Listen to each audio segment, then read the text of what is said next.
Chaitanya school యాజమాన్యం నిర్లక్ష్యం వల్ల ఒక చిన్న పాప యూకేజీ చదువుతున్న రితిక పాప మృతి జరిగింది. ఈ స్కూలు సంబంధించిన ఆటోలలో ఆ పాప ఇంటికి డ్రాప్ చేసినప్పుడు ఆటో తగిలి ఆ పాప చనిపోవడం జరిగింది. ఇప్పుడు దాదాపు 3 గంటల నుంచి చనిపోయింది. ఇప్పుడు వరకు యాజమాన్యం ఎవరు స్పందిస్తలేరు. ఆ పాపను కూడా ఎటువంటి తల్లిదండ్రులకు ఇంటిమేషన్ లేకుండా మార్చిరికి పంపేయడం జరిగింది. ఇది చాలా ఘోరము.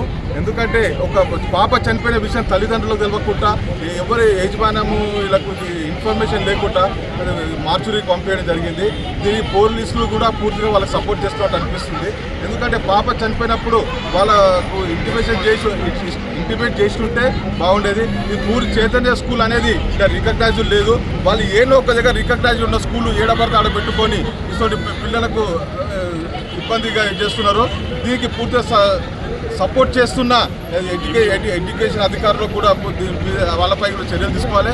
ఎందుకంటే ఒక పాప చనిపోయినప్పుడు వాళ్ళకి నష్టపరిహారం అనేది అని ఇవ్వాలి. వాళ్ళకి ఏమైనా నష్టపరిహారం ఇచ్చిన దాకా మేము పూర్తిగా వాళ్ళకి సపోర్ట్గా ఉంటాం, అండగా ఉండి మేము నేనే ఉంటామో మేము తెలియజేస్తూ ఆ పాప చనిపోవడం చాలా చిన్న పాప యూకేజీ చదువుతున్నది రితిక అనేది పాప.